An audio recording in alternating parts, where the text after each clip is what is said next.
कबीर जी के इस पद को जब देखा तो लगा कि आज से कई 100 साल पहले कबीर जी ये लिख गए हैं, और अगर आज कहीं वो वापस जीवित हो जावें, वापस नया जन्म लेकर के आवें, तो मैं ये कहूँगी कि वो फिर से यही बात दोहराएंगे जो उन्होंने आज से कई 100 साल पहले दोहराई। वो भजन को आप श्रवण करिए, आप ठीक ही समझ जाएंगे, अच्छे से समझ जाएंगे, क्योंकि आप सब बड़े बुद्धिमान और सतर्क और पढ़े लिखे लोग हो, सक्षम हो, इशारा बड़ी जल्दी समझोगे।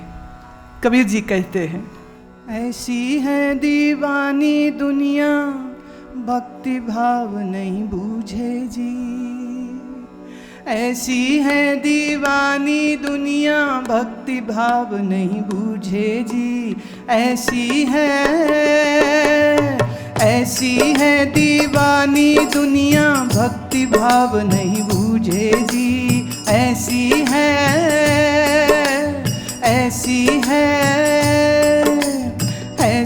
है दीवानी दुनिया भक्ति भाव नहीं बूझे जी। भक्ति भाव नहीं बूझे जी। भक्ति भाव नहीं बूझे जी।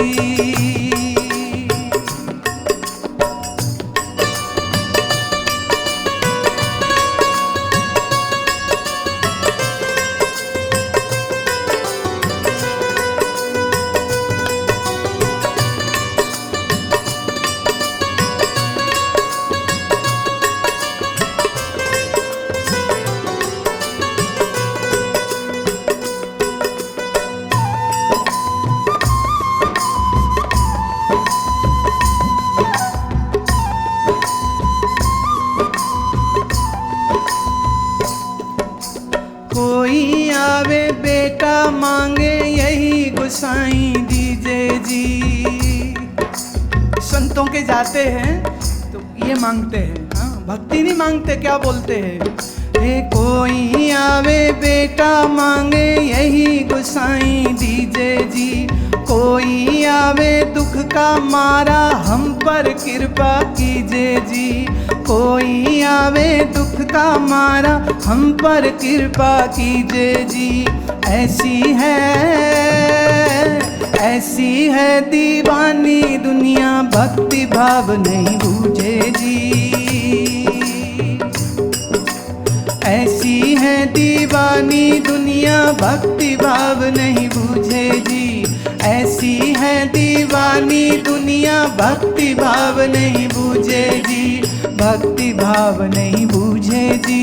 भक्ति भाव नहीं बूझे जी।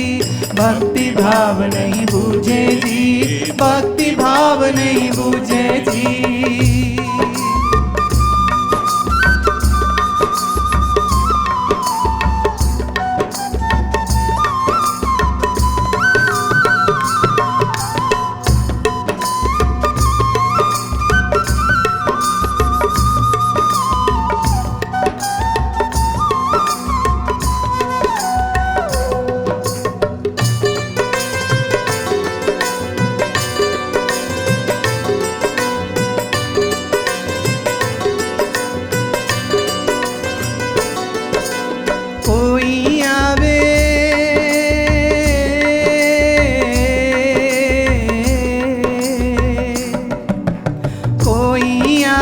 दौलत मांगे भेंट रुपैया लेवे जी।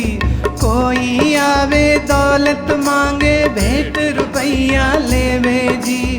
कोई करावे ब्याह सगाई सुनत गुसाई रीझे जी। कोई करावे ब्याह सगाई सुनत गुसाई रीझे जी। ऐसी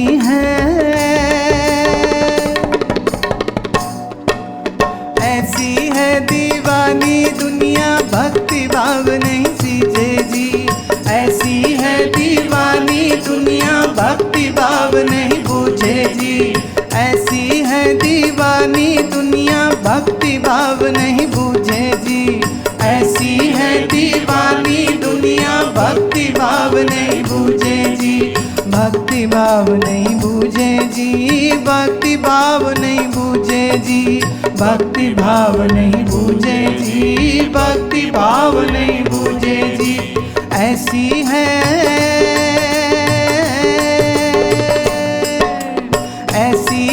दीवानी दुनिया, भक्ति भाव नहीं बूझे जी।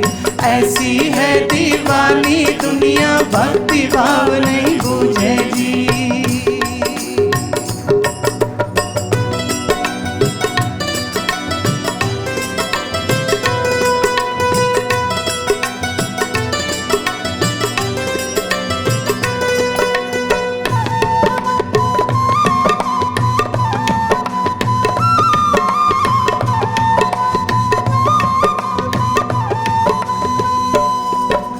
सांचे का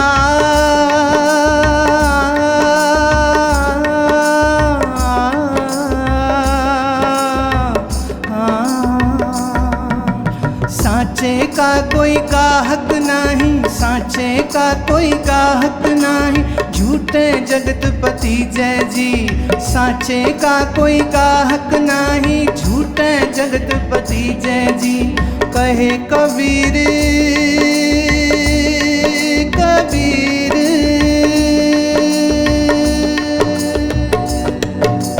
कहे कबीर सुनो भाई साधो, अंधों का क्या कीजे जी।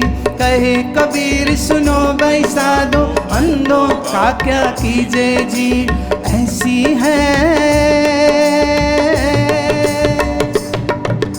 ऐसी है दीवानी दुनिया, भक्ति भाव नहीं बूझे जी। ऐसी है दीवानी दुनिया, भक्ति भाव नहीं बूझे जी। ऐसी है दीवानी दुनिया, भक्ति भाव नहीं बूझे जी। ऐसी है दीवानी दुनिया, भक्ति भाव नहीं बूझे जी। भक्ति भाव नहीं बूझे जी, भक्ति भाव नहीं बूझे जी। भक्ति भाव नहीं बूझे जी, भक्ति भाव नहीं बूझे जी। ऐसी है,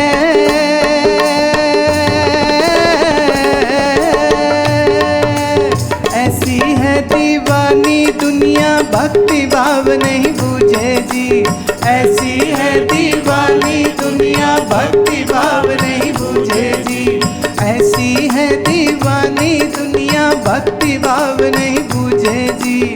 ऐसी है दीवानी दुनिया, भक्ति भाव नहीं बूझे जी। भक्ति भाव नहीं बूझे जी, भक्ति भाव नहीं बूझे जी। भक्ति भाव नहीं बूझे जी।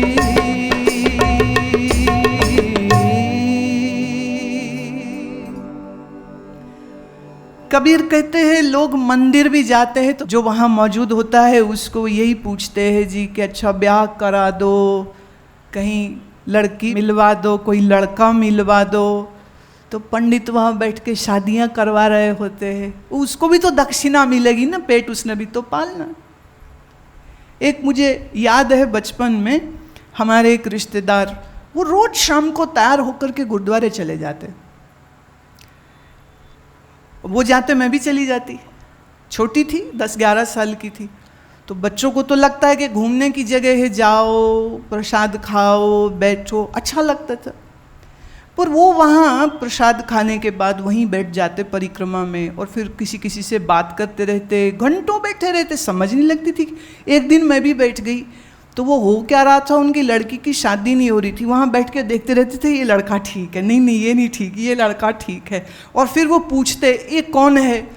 छोटी जगह हो ना तो सब एक दूसरे को थोड़ा पहचानते जानते हैं, तो वो पूछ लेते अच्छा ये उसका लड़का है, अच्छा ये इसके कहाँ आएंगे कब आएंगे, बोले यहीं आते माथा टेकने, कहले चलो कल यहीं बात कर लें। वहीं पूछ लेते आपका काका मेरी काकी शादी हो जाए, तो वहीं पे मिलना जुलना, वहीं पे देख दिखाया कर लिया, वहीं पे सेटिंग हो गई और प्रसाद हो गया, गुरुद्वारे तो बैठे ही हैं। अब कबीर जी इस पर तंज कर रहे हैं, क्या कह रहे हैं वो, कह रहे ये परमात्मा का घर था और वहाँ जो वो पंडित जो भाई जो मौलवी है वो मिलवाता तो ईश्वर को मिलने की राह बताता, वहाँ बैठ करके वो खाली शादियाँ ही करवा रहा है, ईश्वर के मिलने की बात तो समझा ही नहीं रहा। अरे वहाँ बैठा है तो अंतर्मुख होने की कोई ज्ञान की बात सुनाता समझाता तो समझ भी लगती, लेकिन वहाँ पर रह करके भी वो फिर वही बात करे जा रहा है जिस बात में वो जीव उलझा हुआ। कोई आवे दौलत मांगे भेंट रुपया लीजिए जी, मैं सुनती हूँ जब लोग पैसा देते मंदिर में और फिर बोलने वाले सेक्रेटरी कहते हैं कि जिस खजाने से ये माया आई है वो खजाने प्रभु जी भरपूर कर देना। मतलब कितनी तकलीफ हो रही है भैया, उसमें 500 रुपये निकाला, उसके लिए भी दुहाई दे रहा भगवान खजाना भर देना। 500 में भी कम हो गया तो दिया कि देने की जगह और लेने का व्यवसाय किया। कोई आवे दौलत मांगे 62 रुपया लीजे जी, कोई करावे ब्याह सगाई, सुनत गोसाई रीझे जी। सांचे का गाहक नहीं, उस सच्चे परमात्मा का कोई ग्राहक नहीं। कोई जाके ये नहीं पूछता कि मेरी राम से लगन कैसे लग जाए। कोई जाके ये नहीं पूछता कि मन संसार में इतना भटक रहा है, इसको कैसे शांति मिलेगी। कोई ये नहीं पूछता कि मेरे मन में जो अशांति चल रही है वो मेरी आसक्ति, मोह और ममता के कारण चल रही। मैं इस आसक्ति से कैसे छूटूं।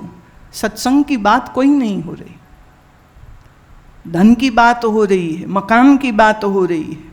सच्चे के घर में भी सच का कोई मोल नहीं है।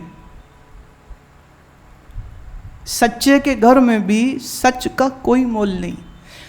कबीर कहते साचे का नहीं ग्राहक कोई, झूठे जगत पतीजे जी। पतीजे माने खुश करना। हम झूठे संसार और संसारियों को खुश करने के लिए यत्न करते रहते हैं और अपने अंदर बैठे उस सत्य स्वरूप परमात्मा को खुश करें कैसे, ये तो मालूम भी नहीं है। कभी पूछो तो सही जाके किसी से, कभी पूछो तो सही जाके कि प्रभु कैसे रिझाया जाता है, कैसे। एक ने कहा हम रिझाएं उसको जिसका हमें पता हो। अभी तो हमें उसी का पता नहीं है तो रिझाएंगे कैसे। लोगों ने परमात्मा को भी बच्चों का खेल बना दिया। परमात्मा की समझ नहीं कि क्या है, कौन है, कहाँ है, कैसा है। जिसने जो कह दिया वो हमने मान लिया। हमने खोजा नहीं कि परमात्मा कहाँ है या कौन है। एक ने कहा परमात्मा, बोले होगा कहीं तो होगा। अरे कहाँ कहाँ होगा, खोज तो ले, ढूंढ तो ले। फिर कह दूं, नौवें गुरु का ये शब्द है, आपने फरमाया कि सुख स्वरूप परमात्मा है। सुख का दाता राम है, दूसर नहीं न कोई, दूसरा कोई नहीं है। सारे सुख का देने वाला दाता एक ही है और वो है राम। अब फिर कह दूं, राम वह जो शब्द है वो देगा सब सुख, या राम वो जो असल में है वो देगा सुख। लॉजिकली सोचिए आप। जब संत कहते हैं कि मुझे आनंद मिला प्रभु मैंने तुझे पाया, मुझे आनंद मिला मैंने तेरा ध्यान किया, मुझे आनंद मिला जब मैंने तेरा सुमिरन किया। उन्होंने पहले उसको पाया, फिर कहा परमात्मा सुख स्वरूप है, परमात्मा आनंद स्वरूप है। हमने खोजा नहीं है, हमने ढूंढा नहीं है परमात्मा को, सिर्फ सुन लिया और मान लिया और फिर सोचते हैं हम सुमिरन तो करते हैं पर मन क्यों नहीं टिकता। हम सुमिरन तो करते हैं पर मन क्यों नहीं लगता। लोग अक्सर पूछते जी हम माला फेरते हैं पर माला कहाँ फिरती, मन ही फिर रहा होता है पूरी दुनिया में। सोच के देखिए, प्रियतम घर आया हो और पत्नी सोई रह जाए। वाणी में एक बड़ा सुंदर शब्द आता है, सोए रही प्रभु खबर न जानी। मैं सोती रह गई, प्रभु का पता ही न चला और पूरी रात मेरी बेकार हो गई क्योंकि मैं सोई रह गई। मैं कैसे सोई रह गई, कैसे सोई रह गई। वो हमें कह रहे परमात्मा रूप प्रियतम हमारे अंदर ही है, लेकिन हम अज्ञान की नींद में सोए हुए हैं। इस कारण उस परमात्मा की कोई प्रतीति हमको नहीं है, कोई प्रतीति हमको नहीं है। और जब कभी बैठ भी जावे मंत्र करने तो शब्द में भी मन नहीं जुड़ता और शब्द में अटकता नहीं मन। मन फिर वहीं जहाँ मन अटका है, पैसे में, कारोबार में, बच्चों में, रिश्तेदारों में, मन उन्हीं के बारे में सोचता रह जाता है। मंत्र एक किनारे पड़ा रह जाता है। मैं फिर से कह दूं, नाम और नामी का भेद है। नाम और नामी दो अलग है। आप अपने आप से पूछिए, आपके पास परमात्मा नामी रूप से है कि सिर्फ नाम रूप से? किसी ने कहा नाम करते जाओ, नामी अपने आप मिल जाएगा। सही, ये तो ऐसे ही हो गया। पानी पानी पानी पानी पानी पानी जपते जाओ, एक दिन पानी अपने आप मुंह में प्रकट हो जाएगा क्या?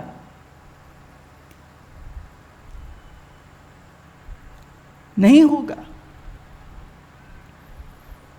सांचे का कोई गाहक नहीं। दुनिया हमें सच्ची चाहिए।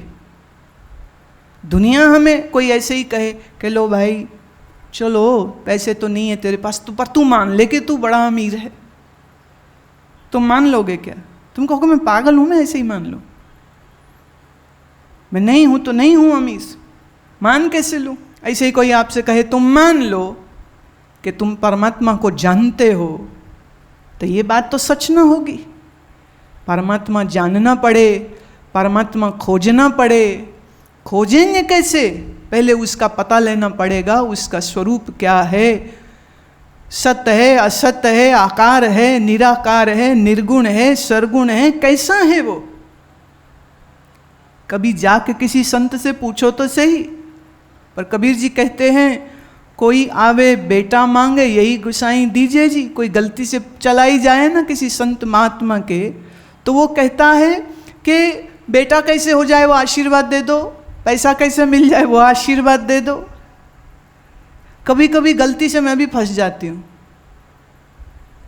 एयरपोर्ट में किसी पब्लिक जगह में खड़े हैं, देखा, अच्छा आप टीवी में आते हो? हाँ जी, गलती से यही गलती मैं कर रही हूँ कि टीवी में आती हूँ। अच्छा आशीर्वाद दे दो, इसके लड़का नहीं हो रहा। मैं आपको किसने कहा कि मेरे आशीर्वाद से लड़का हो जाएगा? और दूसरी बात, आप पंजाब में बैठे हो, यहाँ पहले ही लड़कियों की गिनती कम है। जो मेरे आशीर्वाद में कोई बल हो तो मैं तो यही आशीर्वाद दूं तेरे लड़की होवे। मैं क्यों बोलूँ लड़का होवे? लड़कियों की गिनती कम हुई पड़ी है।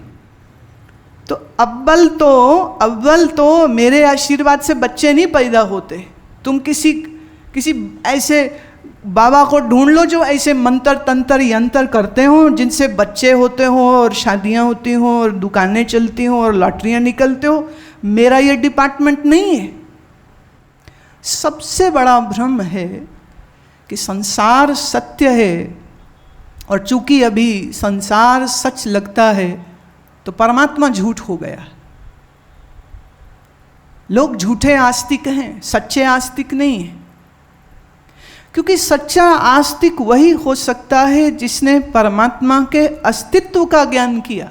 अस्तित्व मतलब द एग्जिस्टेंस, जिसे हम पंजाबी में कहेंगे होंद। जिन्ने ओदी होंद नू जानिया नहीं, वो किवें कह सकता मैं परमात्मा नू मनदा? परमात्मा मानने की चीज नहीं है, परमात्मा जानने की चीज। मानना तो 2 टके का है भाई, बुरा मत मानना। जरा सी कोई जीवन में दुख आ जाए, तकलीफ आ जाए ना, तो लोग चिल्लाने लग जाते भगवान तो है ही नहीं कोई। अगर भगवान होता, मैं इतनी बार मंदिर गया, मैंने इतने चढ़ावे चढ़ाए, फिर भी मेरी जिंदगी में इतना कष्ट आ गया। अगर भगवान होता तो मेरे तकलीफ ना होती। 2 मिनट में तुम्हारी आस्था उड़ जाती। 2 मिनट में लोग भगवान को भी गाली देने लग जाते। वो बात अलग है। चांद को थूकने से थूक चांद पे नहीं जाती, अपने ही मुख पे आती है। लेकिन आस्था जो कभी भी टूट जाए, आस्था जो कभी भी बिखर जाए, उसको हम आस्था नहीं कह सकते।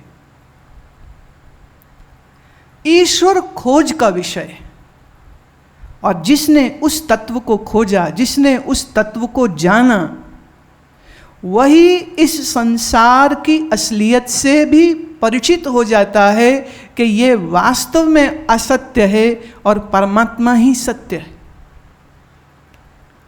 आज परमात्मा सच है या नहीं है, तुम संशय करते हो। तभी तो लोग पूछते हैं। आज ये एक प्रश्न आते ही मेरे पास चिट्ठी आई, जिसमें वो लिखते हैं परमात्मा ने ये दुनिया क्यों बनाई, उसको क्या ज़रूरत पड़ी थी, किस लिए दुनिया बनाई। अब आपको ये किसने कह दिया कि भगवान ने दुनिया बनाई? किसने कहा? ये प्रकृति का खेल है। प्रकृति का आधार अधिष्ठान ब्रह्म है, प्रत्यक चैतन्य अभिन्न ब्रह्म है। सरल शब्दों में कहूँ तो जो सत्य चित्त आनंद स्वरूप है वो इस प्रकृति का आधार है, और बनना, गुणों का बनना, पंच तत्वों का बनना, मिटना, ये सब प्रकृति के आश्रित है। तुमको क्यों होता, ये दुनिया क्यों बनी? It's a very interesting answer which Swami Ram Tirth gave long ago. जब वो अमेरिका में थे तो किसी ने उनसे ये सवाल किया था कि भगवान ने ये दुनिया क्यों बनाई। उन्होंने पट से जवाब दिया, मेरे लिए, ये मेरे लिए बनी। सवाल करने वाले ने कहा, आप ये कैसे कह सकते हो? स्वामी राम कहते, क्योंकि मैं ये जानता हूं, और चूंकि तुम नहीं जानते हो इसलिए पूछते फिर रहे हो क्यों है, क्यों है, क्यों है, क्यों है, क्यों है। जो जान लेता है उसके क्या, क्यों, कैसे, ये सब प्रश्न मुक्त हो जाता है, खत्म हो जाते, टूट जाते। जगत क्यों है, ये सवाल वो करता है जो जगत में दुखी है, अतृप्त है, परेशान है, निराश है, तकलीफ में है, बीमार है, कर्जे में है। वो कहता है ये दुनिया क्यों है। लोग कभी ये नहीं कहते कि सुख मुझे क्यों है। कभी पूछा आपने? खुशी हो जाए, आप कभी नहीं कहते मुझे खुशी क्यों हो रही है। आपके लड़का हो जाए, आप कभी नहीं कहते ले मेरे क्यों लड़का पैदा हुआ। आपके लॉटरी निकल जाए, आप कभी नहीं कहोगे ले मुझे ही क्यों मिली। आपको प्रमोशन मिल जाए, आप कभी नहीं कहोगे ये मुझे क्यों मिली। पर जहाँ दुख आया, जहाँ तकलीफ आई, जहाँ कष्ट आया, जहाँ रोग आया, वहीं आप सवाल कर देते हो दुनिया ही क्यों है। ये दुख के भोगे हुए लोगों का एक्सप्रेशन होता है कि ये संसार क्यों है। जो सुखी है, जो ज्ञानी है, जो ईश्वर के प्रेम में रंगा है, वो तो कहता है ए जग सच्चे की है कोठड़ी, सच्चे का विश्वास। ये जगत कोठी है परमात्मा की, और इस कोठी में वो आप ही रह रहा। क्या खूबसूरत बात कही। ये जग सच्चे की है कोठड़ी, सच्चे का विश्वास, और उस सच से दोस्ती हो गई है, उस सच से मोहब्बत हो गई है, उस सच का परिचय हो गया है, इसलिए जगत भी प्यारा हो गया। कभी सवाल नहीं करता है कि ये जगत क्यों हुआ, क्योंकि ज्ञानी ये जानता है जगत हुआ कभी भी नहीं, सिर्फ दिखता, और एक दिन नहीं दिखता। जैसे आपके दादा नाना जो आज शरीर से जीवित नहीं हैं, वो कहाँ गए? शरीर से दिखते थे, फिर शरीर मर गया, चिता में जला दिया, जल, पृथ्वी, अग्नि, वायु, आकाश अपने मूल तत्वों में लीन हो गए, तो अब वो दिखते नहीं हैं, गए तो कहीं भी नहीं। उनकी बची हुई अस्थियां और राख तुम क्या इकट्ठी करके मटकी में भर के, थैले में भर के कहीं जाके जल प्रवाह करते हो कि नहीं? वो अस्थियां, वो राख उस पानी में बह के पानी के रूप में मिल जाती हैं। जब आग लगाई थी तो शरीर का खून जो है वो जल के हवा में लीन हो गया, हड्डियां चूरा हो गई, जो छोटे छोटे टुकड़े बचे उसको तुमने अपने हाथ से नदी में डाल दिया। तो तुम्हारे दादा का शरीर तो नहीं दिख रहा, पर पानी तो दिख रहा है, पृथ्वी भी दिख रही है, वायु भी दिख रही है, आकाश भी दिख रहा है, और अग्नि भी वहीं पर है। जिन मूल पंच तत्वों से शरीर बना था वह उन्हीं तत्वों में वापिस लीन हो गया। तो एक तरह से हम ये कह सकते हैं कि मरने वाला कहीं भी नहीं गया, वहीं है, यहीं है। रही बात उसके जीवात्मा की, शरीर तो नष्ट हो गया, जीवात्मा नष्ट नहीं होती है, तो जीवात्मा कहाँ गई? बोले वो भी कहीं नहीं गई, वो भी यहीं है। इसलिए यह बात कहनी कि अभी हम बड़े बिजी हैं, जब हम फ्री होंगे तब हम सत्संग सुनेंगे, तो याद रखना मर जाओगे तो भी फ्री नहीं होगे, क्योंकि तुम्हारी इच्छाएं, तुम्हारी वासनाएं तुम्हें बांध के रखेंगी। फिर आपके योग्य एक और जन्म, फिर और जन्म, फिर और जन्म, और फिर और जन्म, यहीं के यहीं अटके रह जाओगे। और याद रहे, जो सत्संग, ज्ञान, ध्यान, चिंतन मनुष्य जन्म में हो सकता है, वो किसी भी और जन्म में, किसी भी और योनि में संभव ही नहीं है। इसलिए मानव हो, जीवित हो, स्वस्थ हो। तो फिर कबीर कहते दीवाने मत रहो, भक्ति भाव जो तुम्हें बूझता नहीं, जो सूझता नहीं है, डू समथिंग अबाउट दैट, कि तुम्हारे अंदर ये भक्ति की भावना जाग सके। और सच कहूँ तो खाना पीना ऐश परस्ती के लिए सिखाना नहीं पड़ता है, वो आपकी बड़ी सुंदर ट्रेनिंग हो रही है, लेकिन इस चीज़ के लिए ना ट्रेनिंग है, ना कोई कहता है, ना कोई बोलता है, ना कोई अंदर की राह दिखाता है, और हम भटके भटके भटके जन्मों जन्मों से सवाल उठता है क्या ये भी जन्म ऐसे ही अज्ञानता में हम बिताएंगे, या हम सत्संग करके समझ के ज्ञान के द्वारा ध्यान के द्वारा अपने अंतर उस सुख स्वरूप परमात्मा को पहचान करके आत्मनिष्ठ हो जाएंगे, ब्रह्मनिष्ठ हो जाएंगे। दुनिया बुरी नहीं है, मैं फिर कह दूँ, मैं कभी ये नहीं कहती हूँ कि दुनिया से छूट जाए, ऐसी प्रार्थना करो, भगवान दुनिया में कभी ना आवे, ऐसी प्रार्थना करो। हमारे तो संत लोग ये कहते हैं बार बार जन्म हो तो प्रभु बार बार जन्म लेके ही तेरा गुणगान गाएं, तेरा ही नाम ध्याएं, तेरे सत्संग करें, तेरे नाम की मस्ती में हम झूम उठें। ये शरीर कितना कीमती, ये संसार इतना सुंदर। मोक्ष का या छूट जाने का जहाँ भाव आता है वह सिर्फ अज्ञानता से है कि मेरा अज्ञान छूट जाए, मेरा मोह छूट जाए, मेरी आसक्ति छूट जाए।